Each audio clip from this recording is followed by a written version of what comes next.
La mise en demeure que tu délivres par courrier recommandé, elle peut revenir, personne n'habite pas l'adresse indiquée. Dans ces cas-là, la mise en demeure, elle n'a pas de valeur.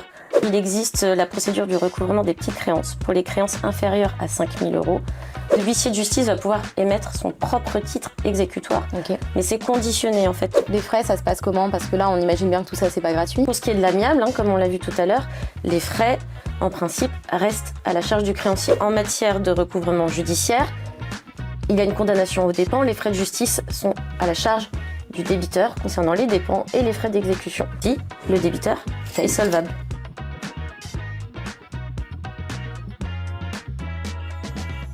Bienvenue dans le podcast En Business Soyons Cash qui aborde avec franchise et authenticité des questions encore trop taboues dans la gestion d'entreprise. Je suis Pauline Thibout, anciennement huissier de justice. Ça fait 12 ans que j'évolue dans le milieu du recouvrement et des procédures judiciaires. Je vois au quotidien des chefs d'entreprise confrontés à des impayés qui ne savent pas comment réagir, qui sont perdus et qui répètent souvent les mêmes erreurs qui les mènent parfois jusqu'à la faillite. Il faut savoir qu'en France, des dizaines de milliers d'entreprises font faillite chaque année. En 2024, nous allons atteindre pas loin des 70 000 défaillances d'entreprises. 90% d'entre elles sont des TPE-PME. Ce podcast vise à éveiller les consciences sur la relation client, le cash, le juridique et la vision d'entreprise. Je partage avec mes invités des bonnes pratiques pour permettre aux dirigeants d'entreprise d'éviter les impayés et de développer sereinement leur entreprise. Et aujourd'hui, j'ai vraiment le plaisir d'accueillir une commissaire de justice. Commissaire de justice, c'est le nouveau nom des huissiers de justice. Elle s'appelle Maître Lisa Lallemand. Elle exerce sur la Cour d'appel de Paris et de Versailles. Et je suis ravie de l'accueillir parce que c'est, au-delà d'une professionnelle très compétente, aussi une très bonne amie. Bienvenue Lisa. Et merci d'avoir accepté l'invitation. Je suis vraiment super contente de t'accueillir ce matin. Je suis ravie d'être invitée. Merci Pauline. Franchement, ça va être super chouette. Merci à tes instances d'avoir accepté aussi qu'on puisse enregistrer l'épisode parce qu'on est sur une profession huissier qui est une profession réglementée. Oui. Pas forcément toujours évident d'avoir des interactions en communication, etc. L'idée avec ce podcast aujourd'hui, c'est vraiment de venir comprendre ce que c'est un commissaire de justice dans l'activité de recouvrement. Oui. Voilà, donc c'est vraiment de ça dont on va parler. On va pas faire ta pub, on n'est pas là pour ça. L'idée, c'est vraiment de venir sensibiliser les personnes sur ce sujet de recouvrement. Donc, on va te présenter déjà quand même un petit peu. Donc, je l'ai déjà dit. Donc, Lisa, donc, tu es originaire de Normandie. Oui. Tu as fait tes études entre Caen et Lyon. Oui. Tu es repartie ensuite en région parisienne à la fin de tes études. Oui. Parce qu'il te fallait la mer. Il n'y a pas la mer à Paris, Lisa. J'ai ce ressentiment de Lisa qui est partie de Lyon. J'aurais rêvé que tu restes, en région lyonnaise. Tu exerces maintenant dans une étude donc en région parisienne. À Clamart, oui. À Clamart, 92. Voilà, compétente sur la Cour d'appel de Paris et la Cour d'appel de Versailles. Moi, je suis compétente sur la Cour d'appel de Versailles, mais mon associé est compétente sur la Cour d'appel de Paris. Ok. Trop bien. On voit que tu n'es pas l'archétype qu'on peut imaginer de l'huissier de justice, homme, austère, etc. Donc, il y a quand même énormément de préjugés autour de ce métier-là. Clairement, oui. Donc, toi, tu es une personne, pour te connaître à titre personnel aussi, joviale, qui aime passer des bons moments, rigoler, sociable... qui aime chiner, promener son chien, des choses vraiment très humaines. Et justement, c'est là où c'est intéressant aussi qu'on aborde dans ce podcast, dans cet épisode-là, le côté humain du commissaire de justice, parce que c'est ce qui va faire aussi la différence dans le recouvrement notamment. Oui. Donc, si tu es prête, on va pouvoir attaquer sur le vif du sujet. Déjà, est-ce que tu peux nous donner peut-être 2-3 idées reçues qu'on va trouver sur le commissaire de justice en matière de recouvrement? Genre, tu vois, on peut jamais négocier. On peut jamais négocier, ça c'est la première. Alors que la base de notre métier, c'est justement de négocier. C'est de trouver un accord qui convienne aux créanciers et aux débiteurs. Ça c'est la base. Après, dans le recouvrement, il y a beaucoup le préjugé. L'a priori, le commissaire de justice va saisir les meubles. Il va enlever les meubles. En vérité, c'est très rare. Ça arrive rarement. Et après, déjà, c'est 2 bons préjugés. Ouais, c'est déjà 2 bons préjugés sur le recouvrement. Et on va voir que c'est pas du tout le cas. C'est pas le cas. C'est pas le cas du tout. Est-ce que tu peux nous expliquer déjà c'est quoi la différence? Parce que dans le recouvrement, en fait, il y a 3 grand temps. Oui. Il va y avoir le recouvrement amiable, il va y avoir la prise de titre, donc le moment où on va aller prendre une décision de justice au niveau du tribunal, et ensuite l'exécution forcée. Et l'idée, ça serait qu'on s'attarde sur chacun de ces 3 temps, parce que c'est aussi un ordre un peu chronologique, du coup. Oui. Est-ce que tu peux nous expliquer c'est quoi le recouvrement amiable? Alors, le recouvrement amiable, on va être avant tout procès.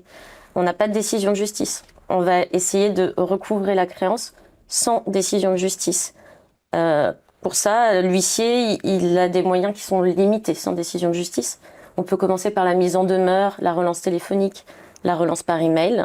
Après, on peut aussi délivrer ce qu'on appelle une sommation de payer. On signifie une sommation de payer. Ça va être les principaux axes du recouvrement amiable sans décision de justice. Les moyens sont limités. Donc l'huissier n'a pas de baguette magique, on est bien L'huissier d'accord, n'a pas de baguette magique, pas. malheureusement. Et tu vois, nous, des fois, on a des personnes qui nous disent on va lui envoyer un huissier de justice, donc il va payer. Ouais, j'aimerais bien. On aimerait bien. On aimerait bien, on est d'accord. Est-ce que les gens ont toujours peur de l'huissier? Ouais, de l'huissier. En tout cas, moi, a priori, je fais pas peur. Non, les gens n'ont pas peur de l'huissier. Après, il y a les gens de bonne foi. Donc, forcément, l'huissier de justice va les faire réagir. Et les gens de mauvaise foi, ça va être plus compliqué. Les gens de bonne foi, on va pouvoir parvenir à un accord lors du recouvrement amiable. Les gens de mauvaise foi, il va falloir avoir une décision de justice. En général, je fais un peu une généralité. Mais ça va être beaucoup ça. C'est pas la peur qui fait fonctionner le recouvrement. Et en recouvrement amiable, tu vois, nous, quand on en fait aussi, donc nous, on en fait aussi en lien avec des huissiers de justice qui font du recouvrement amiable, parce que toutes les études sont pas non plus câblées, entre guillemets, pour aller faire du recouvrement amiable, dans le sens où ça nécessite aussi vraiment un savoir-faire qui n'est pas le métier premier de l'huissier. Parce que le métier premier de l'huissier, traditionnellement, ça reste la signification de l'exécution et du constat. Et la partie amiable, c'est pas présent dans toutes les études d'huissier. Et donc, du coup, est-ce que quand tu fais cette partie amiable, tu vas pouvoir, arriver à sonder, tu vois, à qui tu vas avoir affaire pour savoir quelle orientation tu vas pouvoir donner en fait au dossier derrière? C'est pour ça que nous, on conseille la signification de la sommation payée, puisqu'en fait, on va se déplacer. L'huissier de justice ou clerc significateur va se déplacer. Se déplacer sur le lieu, que ce soit le siège social si c'est une société, ou le domicile si c'est une personne physique, va permettre d'avoir un indice sur la solvabilité. Et si on rencontre quelqu'un, on va pouvoir engager des négociations et se rendre compte s'il y a une possibilité réelle ou pas de recouvrer. Le terrain va beaucoup aider. Ouais, le terrain, la réalité en fait, la réalité pratique de ce qui se passe. Et aussi, je trouve, quand tu vois les gens... Bien sûr, oui. C'est quand même différent que quand tu les as au téléphone. Alors déjà, au téléphone, quand même, t'arrives, ne serait-ce qu'à la voix, au niveau des échanges, t'arrives quand même à avoir un peu déjà des... On peut avoir un indice. Après, le problème, c'est que souvent, quand on en arrive là, on n'a pas toujours les coordonnées téléphoniques. C'est aussi pour ça qu'on se déplace pour récupérer des coordonnées pour poursuivre après les négociations par téléphone. Mais si on a les coordonnées téléphoniques, que la personne répond et qu'on engage une conversation et une négociation, a priori... En principe, à l'amiable, on y arrive. On y arrive, voilà. Tu nous as parlé de mise en demeure, etc. Et de sommation de payer. Oui. C'est quoi la différence entre une mise en demeure et une sommation? Alors la mise en demeure, en général, elle est faite par courrier recommandé. La sommation, comme je te l'ai dit, on se déplace. Et ensuite, la mise en demeure que tu délivres par courrier recommandé, elle peut revenir. Personne n'habite pas l'adresse indiquée. Dans ces cas-là, la mise en demeure, elle n'a pas de valeur. Si après on doit engager un procès, la mise en demeure n'est pas reconnue. La sommation payée, même si la personne elle est introuvable, l'huissier de justice il va leur relater les diligences qu'il a effectuées pour retrouver la personne. Et la sommation payée, même délivrée à une adresse inconnue, on appelle ça à la dernière adresse connue, est valable et reconnue par le juge. Oui, donc en fait, on montre que finalement, le créancier, lui, il a fait tout ce qu'il fallait pour pouvoir essayer d'avoir une négociation amiable. Il n'y est pas arrivé, mais il ne peut pas être coincé, en fait. Oui. Il doit pouvoir, lui, avancer et faire valoir ses droits, quand bien même la personne est introuvable, se cache, parce que des fois, il y a aussi des gens Exactement, un peu des spécialistes en la matière, quand même. Tout à fait. Et au niveau du coût, c'est pas le même. Voilà, déjà, on a la mise en demeure, sommation, on imagine bien que c'est pas le même, parce que dans un cas, il y a un huissier qui se déplace, donc forcément, on se rend bien compte que ça va avoir un coût supplémentaire. Mais le recouvrement amiable en tant que tel, combien ça coûte? Alors, le recouvrement amiable, il est libre. C'est un tarif libre. Les huissiers, les commissaires de justice, ils sont tarifés sur certaines prestations. En matière amiable, c'est libre. Donc, la mise en demeure, ça va être à minima le coût de la LRAR. et un petit coût de rédaction qui va dépendre du commissaire de justice que vous saisissez. On va dire aux alentours de 10-50 euros. La sommation payée, identiquement le tarif est libre, on va plus être sur une centaine d'euros, ça va dépendre du montant de la créance. Le tarif des huissiers va de toute façon toujours dépendre du montant de la créance. D'accord. Puis on est sur des créances qui sont fortes, plus c'est les coûts vont être chers. Ok. Et on est sur une tarification libre, c'est-à-dire que par exemple si on encaisse, l'huissier peut prendre un pourcentage par exemple sur les sommes encaissées et là il est tout à fait libre de faire les tarifs qu'il veut. Identiquement, on appelle ça le taux de recouvrement, il est libre également. Ok. En phase amiable. En phase amiable. Voilà. Ok. Voilà. Donc après, si cette phase amiable ne fonctionne pas, on va pouvoir aller sur une phase judiciaire. Les grandes questions qu'on a souvent, nous, c'est oui, mais ma créance, elle est pas très élevée. Est-ce que ça vaut le coup d'aller faire une procédure judiciaire? Et tu m'as parlé d'une procédure spécifique pour les petites créances. Est-ce que tu peux nous en dire 2 mots? Oui, 2 mots. Donc, il existe la procédure du recouvrement des petites créances pour les créances inférieures à 5 000 euros. Donc, où, en fait, l'huissier de justice va pouvoir émettre son propre titre exécutoire. Mais c'est conditionné, en fait. Vous pouvez saisir, il y a une plateforme qui s'appelle Crédit 6, qui est mise en place par la Chambre des commissaires de justice. Vous envoyez l'identité du débiteur, ses informations, les pièces justificatives. On envoie une lettre simple, un courrier recommandé. S'il y a un retour de la part du débiteur qui reconnaît la dette, si jamais il ne paye pas, l'huissier de justice peut après émettre un titre exécutoire et procéder au recouvrement forcé.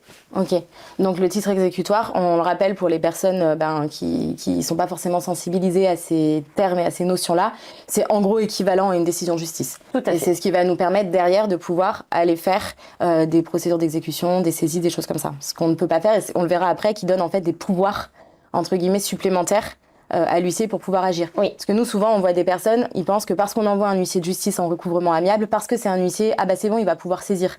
Ben non, parce que justement, on n'est encore pas avec ce titre exécutoire et donc on a des pouvoirs limités. Exactement. En tant qu'huissier, il ne peut pas aller faire tout ce qu'il pourrait faire. Il ne peut pas les saisir sans décision de justice. Voilà, exactement. Ou titre exécutoire. En fait, sans titre exécutoire, en vrai, c'est ça la vraie formule.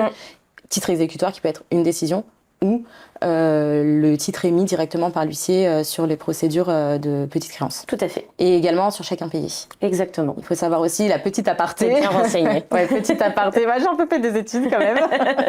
Un peu exercer le métier. Mais il faut savoir que sur les chèques impayés, des personnes qui ont des chèques impayés, c'est intéressant de savoir qu'il y a une procédure accélérée qui existe. Donc, chèque impayé égale, on se pose pas de questions, commissaire de justice directement pour aller avoir un titre rapide et une procédure qui soit rapide et moins chère aussi que d'aller engager toute une procédure judiciaire. Complètement. Et quand on a des petites créances, on a aussi des obligations de médiation. Donc pareil, est-ce que tu peux nous en dire 2 mots sur comment on fait, dans quel cadre est-ce qu'il y a ces obligations de médiation, comment ça fonctionne? Alors par exemple, la tentative de recouvrement des petites créances via Crédit 6 est déjà ce qu'on appelle une tentative amiable de règlement du litige. Ah, okay. Mais en effet, c'est obligatoire pour toute créance inférieure à 5 000 euros pour un procès qui va être engagé devant le tribunal judiciaire. Ok. La médiation est obligatoire. Donc, il y a Crédit 6. Vous pouvez aussi faire appel à un commissaire de justice médiateur. Il existe un groupement. Et il y a des plateformes aussi en ligne qui prévoient des médiations 100% digitales. Je ne vais pas faire oui, on va pas faire la pub des uns et des autres et de lister tout ce qu'il y a, mais en tout cas, c'est un médiateur indépendant.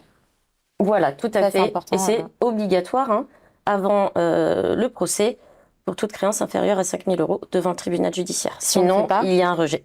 Ah, on se fait jeter, quoi. Oui. Si on ne fait pas la tentative de médiation préalable, de toute façon, on se fait jeter. Mais par contre, on est bien d'accord que c'est sur les créances inférieures à 5 000 devant le tribunal judiciaire. Donc tout ce qui est commerce, c'est pas forcément obligatoire. Ce n'est pas obligatoire en matière commerciale. Ok. Bon, après, nous, on préconise quand même toujours de tenter de la médiation, même si c'est pas sur la forme entre guillemets officielle via un médiateur indépendant, etc., mais de toujours tenter des négociations amiables en amont d'une procédure, parce que souvent on arrive quand même à avoir des bons résultats et c'est quand même mieux. Je trouve qu'il y a plus de maîtrise en fait, parce qu'une fois qu'on engage une procédure, il y a quand même de l'aléa. Est-ce qu'on va obtenir une décision? Combien de temps ça va prendre? Est-ce qu'il va y avoir des oppositions, des personnes en face qui vont argumenter? Donc potentiellement, il faut aller répondre, ça coûte cher et ça dure plus longtemps. Et si on arrive à négocier à l'amiable, même en lâchant un peu, parce qu'une négociation, à l'amiable, on va faire ce qu'on appelle de la transaction. Donc ça nécessite d'avoir des concessions. Je trouve que c'est mieux des fois de faire un petit effort sur quelque chose, lâcher un bout, quoi, et en se disant ça me coûtera peut-être toujours moins cher. Et il y aura moins d'aléas. que si on engage une procédure. Bien sûr, et le juge sera plus enclin à donner une décision favorable si vous avez prouvé que vous avez essayé de procéder à un recouvrement à l'amiable. Exactement. Que vous avez tout en compte. D'où l'importance d'avoir aussi cette phase amiable qui soit bien travaillée. Tout à fait. Que derrière, en prise de titre, on puisse dire, voilà, moi j'ai tout tenté. Voire potentiellement, on a des réponses aussi des fois de la personne en face où on voit à travers les réponses que clairement, on est sur de la mauvaise foi pure ou qu'on n'arrivera jamais à rien tirer. Et du coup, ça joue en la faveur du créancier en fait. Et il faut conserver ces preuves d'échange, de tentatives amiables. Voilà, c'est important. Complètement. Et donc du coup, la prise de titre, parce que là, on arrive un peu crescendo. Donc sur la prise de titre, comment ça se passe? C'est quoi les principales procédures en termes de recouvrement? On est vraiment là dans un cadre facture impayée. Oui, tout à fait. Principalement pour une entreprise, parce que nous, les personnes qui nous écoutent, ce sont des entreprises. Donc c'est des factures impayées. Après, en face, on peut avoir des clients qui sont des particuliers ou des professionnels. Donc là, on sait déjà qu'on va aller devant une juridiction civile, tribunal judiciaire, ou commercial, tribunal de commerce. Et ensuite, comment ça se passe? Quelles sont les procédures qui existent? Alors, il y a 2 axes principaux pour obtenir un titre exécutoire et procéder au recouvrement judiciaire. Vous avez l'injonction de payer et le jugement, la décision contradictoire, parce que ça peut être aussi une ordonnance. Donc, il y a l'injonction de payer, c'est une procédure non contradictoire, rapide et moins coûteuse. Ouais, pas cher. Enfin... Pas cher s'il n'y a pas de contestation de la part du débiteur. Oui, voilà, s'il n'y a pas de contestation. Mais en fait, pour moi, l'injonction de payer, à partir du moment où il y a une contestation, on repart sur un débat au fond et donc finalement, on rejoint plutôt une procédure au fond. Et donc, du coup, on est plus dans ce schéma. Voilà. Oui, on a tendance à l'oublier. Mais du coup, c'est bien que tu le rappelles et que tu mettes le point dessus parce que c'est quoi les conditions pour aller faire une injonction de payer? Parce que moi, je suis chef d'entreprise, je me dis, on fait celle-là. Elle est rapide et pas chère. Et elle n'est pas contradictoire, c'est-à-dire que le débiteur n'est pas convoqué à une audience, donc c'est vraiment... En fait, vous faites juste parvenir au juge les preuves. Donc ça va être la mise en demeure, le bon de commande, le contrat, la facture, tout ce qui prouve l'existence de cette dette, qui doit être certaine. Voilà. Donc là, il y a quand même pas mal de choses que tu as dit en une phrase. Il faut... un contrat, une créance, une origine contractuelle. Tout à fait. Il faut qu'elle soit certaine. Oui. Donc déjà là, il faut qu'il n'y ait vraiment pas de doute sur le fait que la créance, elle est due dans son montant, qu'elle est due maintenant et qu'il n'y a pas de contestation non plus dessus. Parce que s'il y a une contestation, elle est un peu moins certaine. Il y a quand même ça aussi. Et il faut prouver. Oui. Donc ça veut dire qu'il faut apporter des éléments.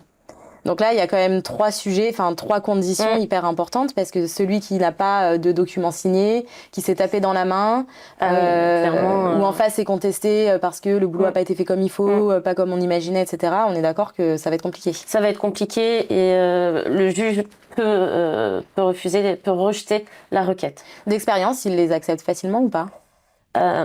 Si c'est très cadré, c'est-à-dire qu'on a vraiment un contrat signé, un bon de commande, un bon de livraison, la facture, la mise en demeure ou la sommation de payer c'est bien, en principe c'est accepté, on a l'ordonnance. Si jamais les documents vont susciter des questions, un doute auprès du juge, il va demander un débat contradictoire. Donc il rejette. Il rejette et on sera obligé d'assigner. Voilà. Donc dès qu'il y a le moindre doute, quoi. Dès qu'il y a le moindre doute. Ouais, donc c'est hyper important de bien sécuriser en amont pour avoir vraiment tous ces documents-là pour pouvoir ensuite se dire si un jour il y a un problème, on sait qu'on peut aller en injonction de payer parce qu'on s'est blindé sur nos sujets. Je conseille moi aussi à mes clients d'essayer d'avoir une facture la moins élevée possible parce que j'ai eu des cas où on était notamment sur des fins de chantier ou des choses comme ça avec un gros montant en fait à la fin. Et le juge, du coup, ça, je mettais un doute chez lui en se disant pourquoi il y a cette facture énorme, genre 20 000 euros, 25 000 euros qui est due. Et en fait, ça passait pas. Oui, je comprends, oui, ça m'étonne pas. Et ça peut arriver parce qu'en effet, on va se demander pourquoi il n'y a pas eu d'acompte. Et voilà. Ouais. Pourquoi il n'y a pas eu d'acompte ou de facturation intermédiaire. Et donc, potentiellement, il y a peut-être un sujet où il y a peut-être de la contestation derrière. Donc, un doute, donc on ne rend pas. Donc, le juge veut entendre les parties. Ouais, c'est ça. Ouais. Voilà. Donc effectivement c'est important et aussi une réception signée c'est bien parce que quand on dépose et qu'il n'y a pas de réception signée, pareil, le solde n'est pas payé, on n'a pas de réception signée, le juge il va dire c'est pas payé parce que les travaux n'ont pas été bien faits potentiellement. Complètement. Donc pareil ça passe pas, donc c'est une procédure qui est bien, effectivement rapide et pas très chère mais il faut avoir d'être cadré en amont. D'être cadré. Voilà. Super. Bon, ok, une fois qu'on a notre ordonnance, donc déjà les délais, ça va être quoi à peu près? Tribunal de commerce, tu vas être sur... Alors, tribunal de commerce, on a notre ordonnance, allez, on va faire une moyenne 4 mois. Ah oui, ok. Oui. On est bien à Grenoble, c'est beaucoup Ah rapide. oui, c'est plus rapide. j'ai fait une moyenne. Il y a des tribunaux où on peut attendre 6 mois, d'autres 15 jours. Voilà. Ouais, franchement, et moi j'en ai qui arrivent vite au tribunal de commerce. J'aurais dit, tu vois, je pensais que tu allais me dire genre 2 mois. Mais bon, oui, après, ça dépend des tribunaux. Hein, ça dépend des tribunaux. Le tribunal judiciaire, on est sur des délais beaucoup plus longs. Oui, on peut attendre 1 an. C'est un truc de fou. Un truc de fou, bref. Pareil, ça dépend des tribunaux. Ça dépend des tribunaux aussi, ouais. Mais bon, c'est quand même plus long, quoi qu'il arrive, c'est quand même plus long au tribunal judiciaire qu'au tribunal de commerce. Aussi, Oui. ouais, ça c'est aussi une chose qu'il faut avoir en tête, c'est que cette procédure-là, elle est bien, mais ça peut quand même avoir du délai. Et attention, notamment quand on est devant le tribunal judiciaire, par définition, avec des particuliers, donc délai de prescription plus court. Donc quand on sait qu'on doit déjà attendre peut-être 6 mois, 9 mois avant d'avoir une décision, bah, il ne faut pas la déposer 3 mois avant la prescription, quoi. Sinon on est mort. Oui, alors ça... Donc ça, il faut faire aussi attention. Une fois qu'on a notre ordonnance, donc le juge nous renvoie notre ordonnance, ensuite, bah, c'est là où le commissaire de justice entre en scène pour son activité de signification. Oui, là, il est indispensable, parce que la requête en injonction payée, tout le monde peut la déposer. Par contre, après, il faut signifier cette ordonnance, c'est le commissaire de justice qui la signifie, et ça ouvre un délai d'opposition au débiteur d'1 mois. Voilà. Ce délai, il est suspensif d'exécution. On ne peut pas exécuter pendant ce délai. Ok. Juste si tu peux nous dire, signifier une ordonnance, ça veut dire quoi? Concrètement, vous faites quoi? Le commissaire de justice ou le clerc significateur se déplace et remet l'ordonnance au débiteur. À la personne. Porte à la connaissance et il porte à sa connaissance les délais de recours. Ses droits, en fait. Ses droits. Il lui explique quels sont ses droits par rapport à une cette information. décision. Donc en fait, quand je suis débiteur et que j'ai un huissier qui frappe à ma porte, il vaut mieux lui ouvrir. Surtout si c'est une ordonnance d'injonction payée qui lui signifie. Parce que souvent, on a des débiteurs qui vont nous dire je suis pas au courant, j'ai oublié. En fait, on laisse un avis de passage si la personne elle n'est pas là. Il faut rappeler, on envoie un courrier, il faut ouvrir sa boîte aux lettres. On est bien d'accord que quand on reçoit un avis de passage commissaire de justice, on fait pas l'autruche. On fait pas l'autruche, mais souvent ceux qui disent qu'ils sont pas au courant, après je vois une tonne de courriers comme ça sur le bureau. Ouais. Ouais, non, mais c'est évident. Ça, c'est vraiment important. Il faut absolument pas faire l'autruche. Et pour un créancier, pas hésiter à mettre en marche ces procédures-là. Et tu vois, nous, des fois, il y en a, ils me disent oui, mais du coup, s'il va pas chercher son acte ou s'il est pas là, qu'est-ce qui se passe? Ça change rien. On est d'accord, pour eux, ça change rien. Ils vont dérouler leur procédure. Que la personne en face soit responsable dans le sens se manifeste ou ne se manifeste pas, pour lui, c'est pas son problème au créancier. C'est l'avantage de signifier par commissaire de justice. Il y a des modes légaux de signification. Une fois que c'est signifié, juridiquement, c'est valable. Oui, c'est incontestable, quoi. D'où aussi le fait que c'est un métier sur lequel on est assermenté. Oui. Donc quand l'huissier dit je me suis déplacé tel jour à telle heure, j'ai rencontré telle personne, j'ai remis l'acte à telle personne, jusqu'à preuve du contraire, il va falloir ramer pour prouver que c'est pas vrai. C'est la vérité, quoi. Ah, clairement, on ne s'amuse pas. Oui, les conséquences d'aller raconter des bobards là-dessus sont quand même, je pense, largement dissuasives. Et puis bon, après, on est sur des professionnels, c'est leur cœur de métier d'aller porter à la connaissance des personnes et de rédiger des procès-verbaux pour expliquer ce qu'ils ont fait et relater comment ça s'est passé. Donc, on sait en fait exactement ce qu'a vu l'huissier sur place, quoi. Ça, c'est quand même c'est précieux. Et ça donne déjà des indications sur la suite, parce que si on est dans une procédure où ça s'est juste passé par échange de courrier, téléphone, mail, mise en demeure, et que personne n'est encore allé sur place, là, ce passage-là, il est quand même précieux. Oui. Enfin, ça va donner des indications sur la suite. Par exemple, tu vas poursuivre une entreprise et les locaux sont tout fermés, vides. Oui. Bon. Et c'est pour ça qu'on conseille... déjà que sur la suite, ça va peut-être être compliqué, quoi. C'est mal engageant, mais c'est pour ça qu'on conseille généralement de signifier quand même la sommation payée par commissaire de justice, pour avoir un indice pour savoir si on peut s'engager sur une procédure judiciaire ou pas, déjà en amont. Donc là, on a 2 cas de figure ensuite. Soit la personne fait opposition, donc on va retomber sur les procédures au fond, on va en parler juste après. Oui. Soit la personne ne s'oppose pas dans un délai d'1 mois, et derrière... on demande au tribunal de nous remettre un certificat de non-opposition, et à partir de là, on peut exécuter. Ok, bon ça on en parlera après, du coup. L'autre procédure, c'est donc les procédures qu'on dit sur assignation. Oui. Donc on a 2 axes, référé et fond. Oui. Est-ce que tu peux nous expliquer ce que c'est une assignation? Alors, une assignation, pour faire simple, c'est une convocation en justice. On convoque à une date d'audience précise le débiteur. On expose nos moyens de défense. La personne est convoquée. Contrairement à l'injonction payée qui est non contradictoire, il va y avoir un débat entre les parties. Devant le juge. devant le juge. Et une date d'audience Une date d'audience. Typiquement, là, on est au mois de, j'en sais rien, peu importe, mars-avril, et on convoque la personne pour une audience qui va se passer quand? Genre dans une semaine? J'en étais sûre que tu allais encore me demander des délais. Mais... Bah oui. Bien sûr. Je ne peux pas te donner de délai précis, ça dépend des juridictions. Mais non, mais par contre, de savoir qu'il n'y a pas on peut pas assigner genre la veille pour le lendemain, sauf cas hyper exceptionnel, oui. Ça peut exister, etc. Il faut que le défendeur ait le temps, un délai raisonnable pour préparer sa défense. Pour se défendre, ouais. Voilà. Donc déjà, organiser aussi minimum en fait. Il y a 15 jours minimum entre la délivrance de l'assignation et la date d'audience. En vrai, il y a plus. En vrai, on fait avant. Ouais, en vrai, il y a plus. Ok, et donc du coup, le jour J, date d'audience, en gros, comment ça se passe? On débarque au tribunal. On débarque au tribunal. On explique son cas devant le juge. On explique son cas devant le juge, à savoir que si vous êtes sur une dette de plus de 10 000 euros, il faut un avocat. Donc c'est l'avocat qui représente les parties. Et donc chacun expose ses moyens. Voilà. Mais là, on voit qu'on est déjà sur une procédure qui est plus complexe, entre guillemets. Enfin, il y a la rédaction d'un acte. Est-ce que tout le monde peut le faire? Tu vois, il est capable de rédiger une assignation. Non. Tu vois, c'est quand même assez technique. Oui, tout à fait. C'est très technique. Et si elle est mal rédigée, c'est risqué. Donc, on prend un avocat ou un commissaire de justice pour rédiger l'assignation. Ouais, quelqu'un qui est capable de rédiger. Et effectivement, moi, je conseille quand même souvent... Alors, il y a toujours le sujet sur les plus petites factures parce que tu vois, genre, tu as une facture à 3 000, 5 000 euros en matière commerciale. Aller prendre un avocat, ça peut quand même vraiment se discuter parce que le ratio, l'enjeu, le risque financier quand même est important. Ça passe pas en injonction de payer parce qu'on n'est pas assez carré ou il y a de la contestation ou quoi. Il y a vraiment un débat, je trouve, sur est-ce qu'on fait ou pas une procédure. C'est pour ça qu'il y a peut-être... il y a des demandes de créer une facture exécutoire. Je vais pas en parler plus, mais c'est une demande de certaines instances...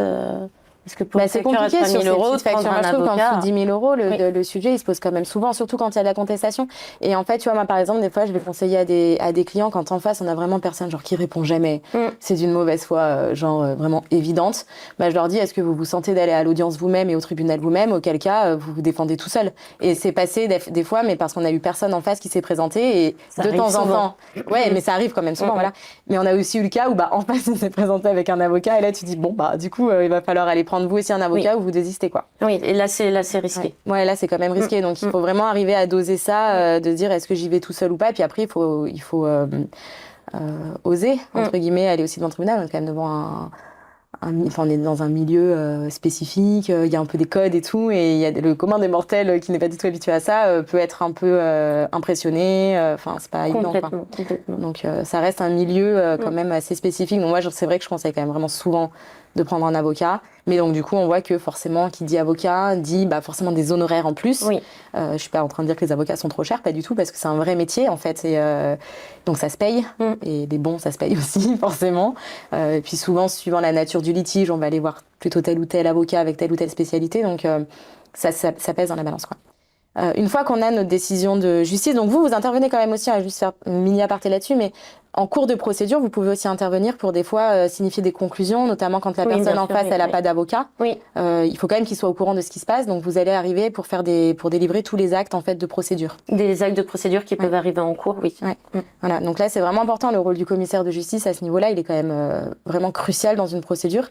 Parce que l'assignation, pourquoi elle est délivrée par l'huissier? Parce qu'elle pourrait très bien être délivrée, le gars pourrait l'envoyer, tu vois, ou l'avocat pourrait y aller.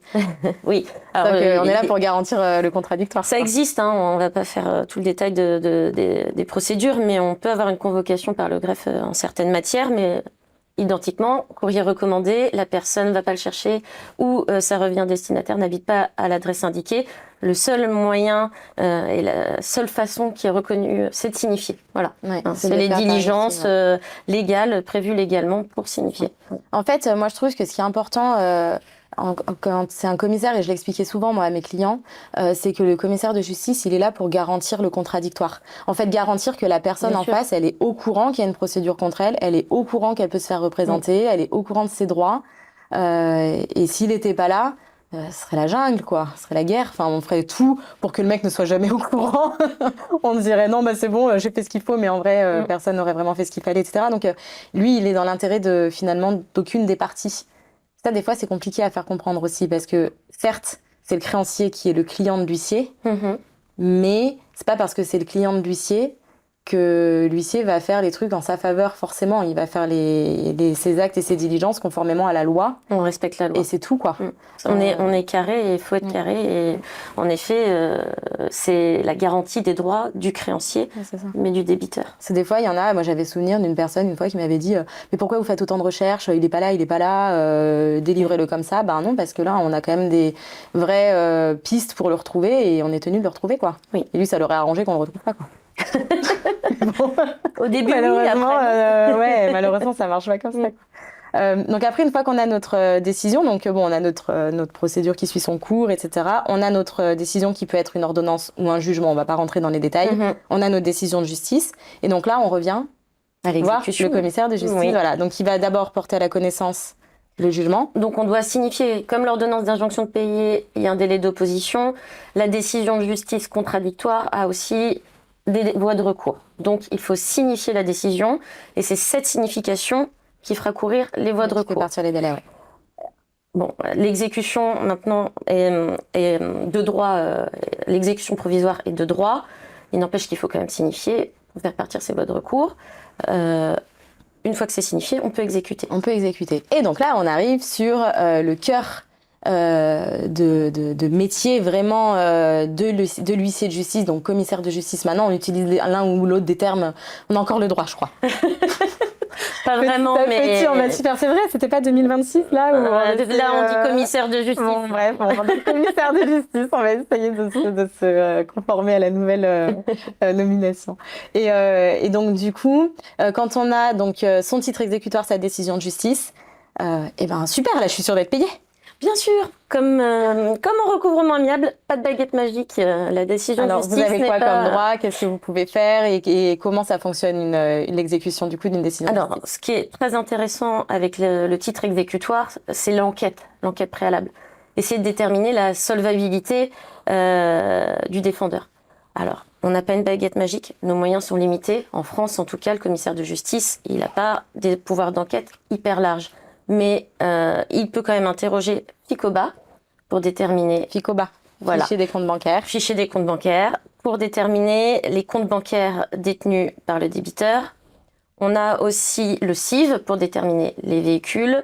Et on peut interroger les administrations, notamment les administrations fiscales, pour obtenir un patrimoine immobilier, une adresse, un employeur. Ok.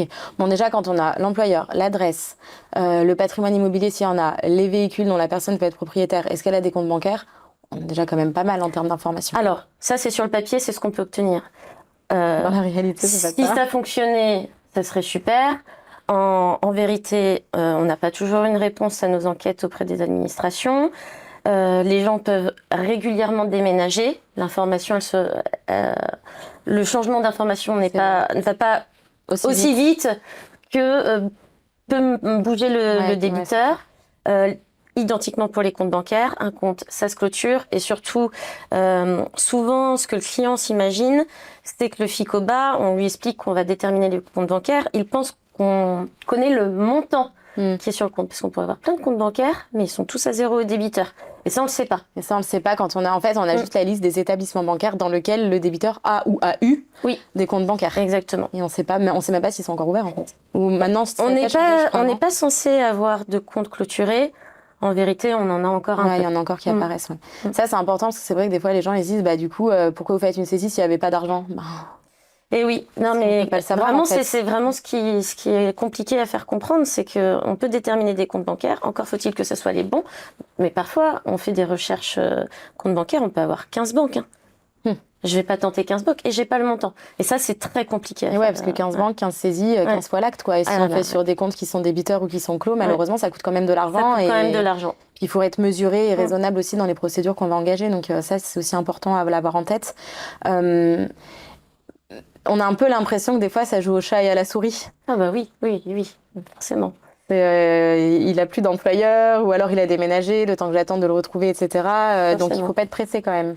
Faut pas être pressé et c'est pour ça qu'il existe quand même une procédure d'exécution qui est, quand elle fonctionne, quand la personne est solvable, assez intéressante, c'est la saisie-attribution. Sur les comptes. Sur les comptes bancaires. on saisit les comptes bancaires une fois le résultat FICOBA obtenu.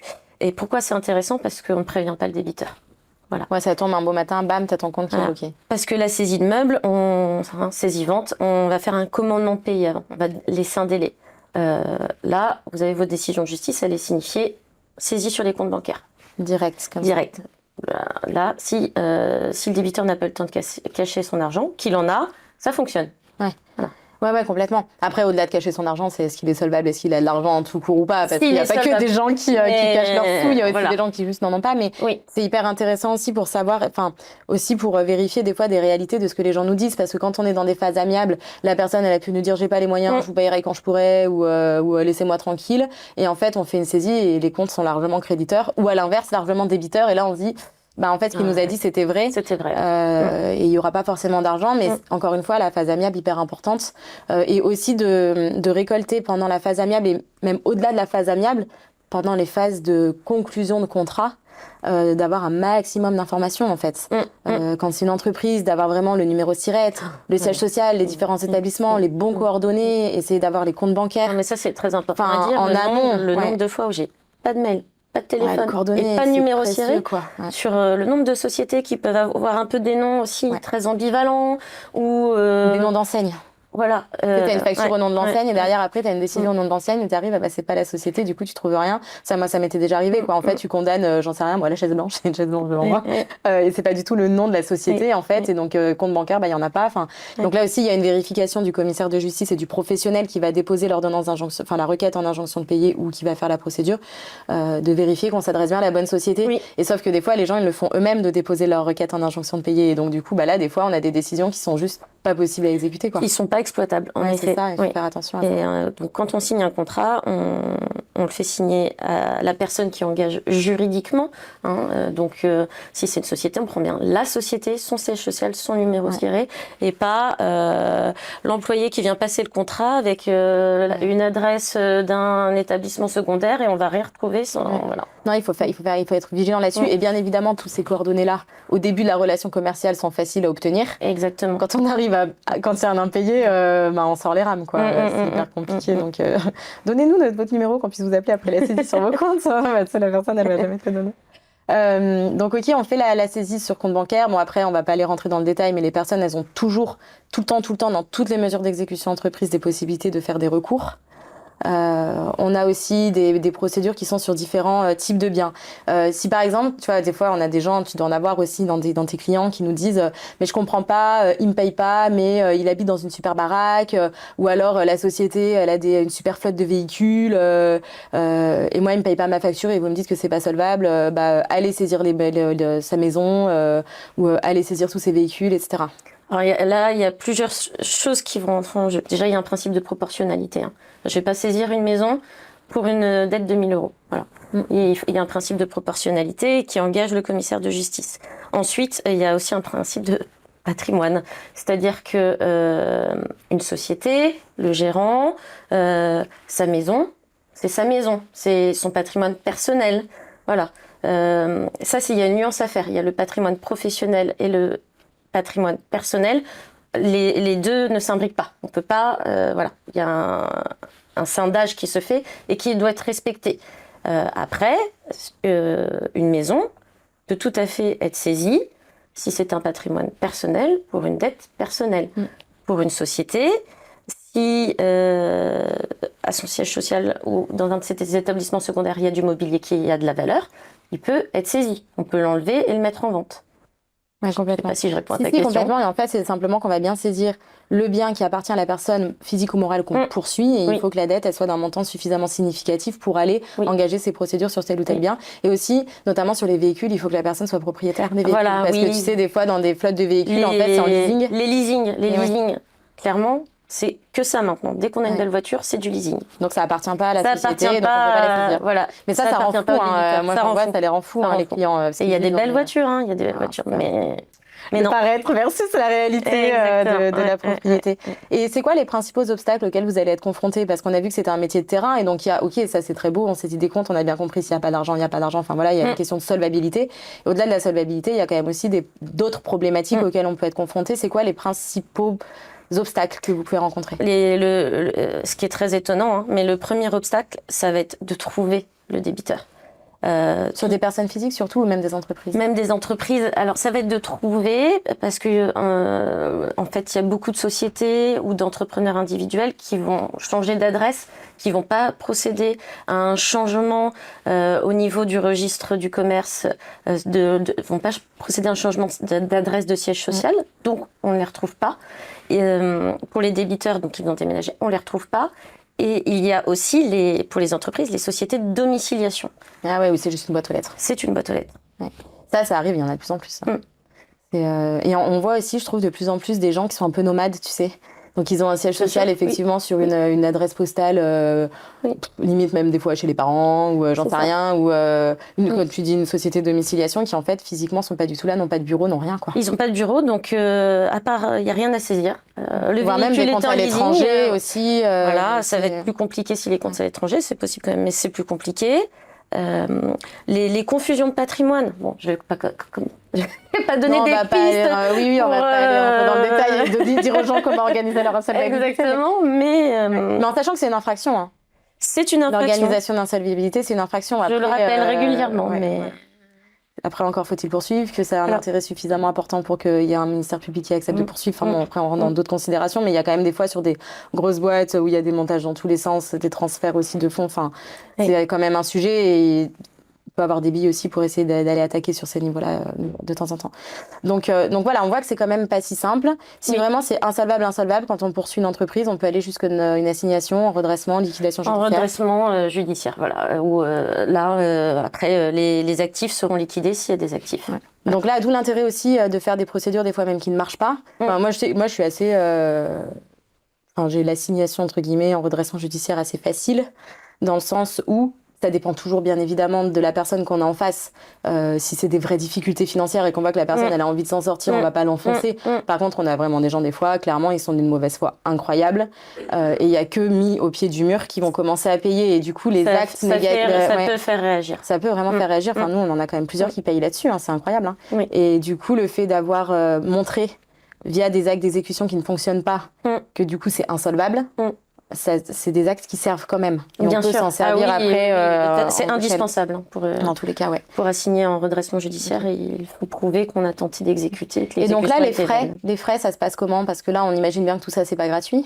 Alors, pour ce qui est de l'amiable, comme on l'a vu tout à l'heure, les frais, en principe, restent à la charge du créancier. Ah oui, on l'avait pas dit ça, mais effectivement, en amiable, les frais sont à la charge du créancier. Sauf à négocier avec votre débiteur s'il est de très bonne foi. Oui, voilà.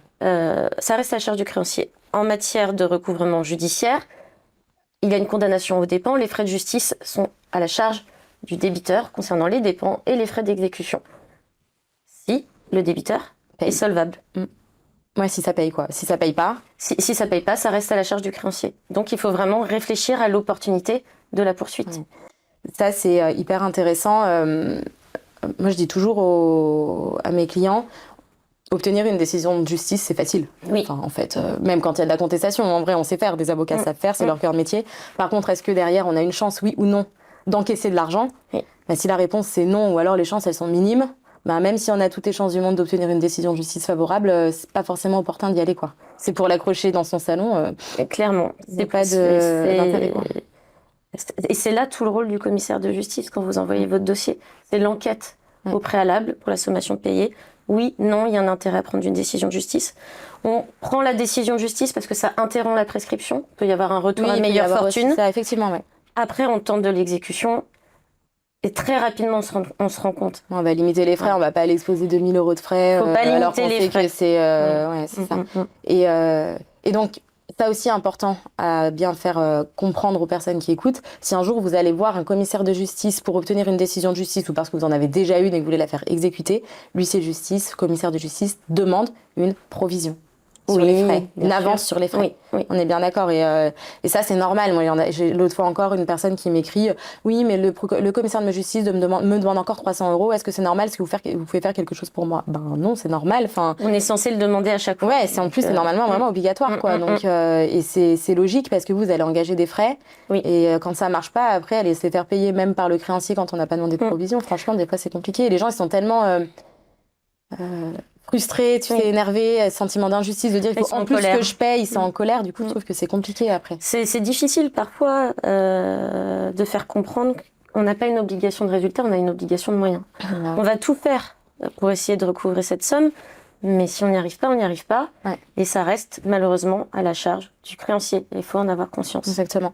Mais là, il y a aussi tout vraiment l'amont qui est hyper important parce qu'il y a le renseignement aussi sur les clients, quoi. Quand on est en relation commerciale, là, on est vraiment en plus dans des cadres, nous, professionnels. Donc, on prend des clients, c'est se renseigner un minimum sur leur solvabilité. Est-ce que sur des entreprises, est-ce que c'est des entreprises en bonne santé ou pas? Et en fonction d'adapter ses conditions de paiement, d'adapter ses conditions de collaboration pour prendre des acomptes, des paiements d'avance, bien sécurisés pour qu'il n'y ait pas d'échappatoire et pas perdre de temps parce qu'on voit des entreprises en 6 mois, elles liquident. Oui. Ça peut aller très très vite, donc il faut faire attention.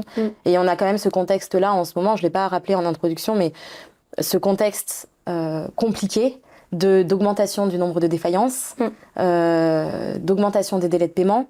Donc en fait, il faut vraiment se prémunir en amont et ne pas perdre de temps et avoir un process très clair pour qu'en bout de chaîne, on puisse engager des procédures rapidement s'il faut et confier un huissier de justice rapidement. Combien de temps vous gardez un dossier en exécution ? J'aime bien les délais. J'aime bien les délais. Non, mais tu sais, parce que les gens, ils nous demandent toujours ça, oui, en fait. Hein. Oui, mais c'est très difficile de répondre. Ça va dépendre du temps qu'on met à obtenir une décision de justice. Une fois qu'on a la décision, parce que ça, c'est très rapide. Franchement, en 3 mois, on a une idée. On a une idée du sort du dossier. Ouais, 3 mois. Ouais, moi, souvent, je dis aux gens, on va être entre 3 et 6 mois. Tu vois, c'est très rapide. Au-delà, ça fait beaucoup. Quoi. Les procédures qu'on engage sont dans des délais courts.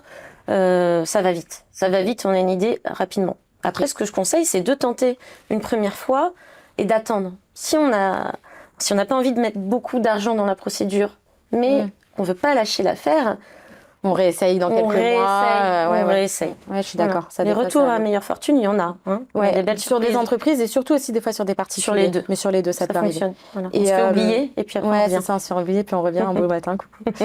Ça, j'avoue. Bon, ça, des fois, il faut quand même avoir un petit côté dark, tu vois, pour faire ce métier quand même bizarre, on va pas se mentir. Être un peu... Mais non, mais on aime la justice. Non, mais oui, mais par contre, je suis d'accord. C'est un moment, c'est une personne aussi, on lui doit l'argent. Voilà, tout à fait.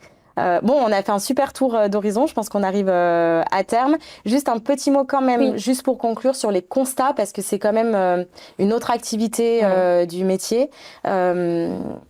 Et je trouve que quand on est sur notamment des métiers dans le bâtiment, tu vois, sur des réceptions, des choses comme ça, ne pas hésiter à faire appel à un commissaire de justice pour faire constater ses droits. Oui, et un grand oui. Ça fait des preuves.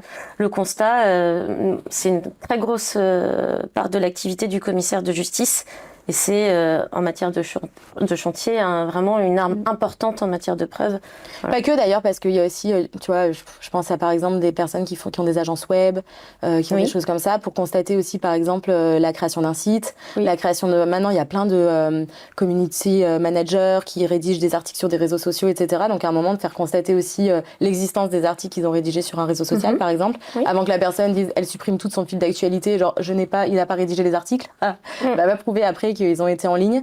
Un constat, ça permet quand même de prouver que ça existe. Quoi. Où l'information se perd très rapidement, le constat Internet, le constat de SMS. Dès qu'on sent, moi je trouve, quand on sent que ça sent le roussi, entre guillemets, avec son client et que potentiellement il va nous la faire à l'envers et qu'il va tout virer, effacer tous les contenus. Où on a aussi des fois des gens qui se font piquer des photos, des choses comme ça. Nous, on en a eu ça aussi. C'est intéressant aussi d'avoir, ou des constats d'échange de messages ou de mails, où il y a des validations de devis ou des engagements de payer ou des choses comme ça, les messages éphémères sur WhatsApp, tu vois, par exemple. Les messages éphémères sur WhatsApp, c'est vraiment conserver une preuve qui peut disparaître à tout moment. Oui, parce qu'une capture d'écran, en fait, que nous, on va faire sur notre téléphone, ça a quand même vraiment pas du tout la même valeur en justice qu'un constat d'huissier où c'est incontestable sur la date et l'heure à laquelle on a fait ça. Sur la date et l'heure, c'est incontestable et... En justice, c'est très utile pour apporter la preuve. Après, ça dépend toujours de l'enjeu du litige. C'est évident que pour une facture de 500 euros, on va pas le faire. Mais quand on est sur des gros montants, ça peut valoir le coup. Quoi. Oui. Voilà. Bon, bah écoute, je pense qu'on a vraiment fait le tour. Encore vraiment merci d'avoir partagé toute ton expertise dans la matière. C'est super chouette. Je pense que là, on a une masterclass de recouvrement amiable, judiciaire, prise de titre. J'espère. Donc, j'espère que ça va vraiment servir aux personnes qui nous ont écoutés. Et Lisa, je te dis à très très bientôt. Merci encore. À très bientôt, Pauline. Bye. Merci.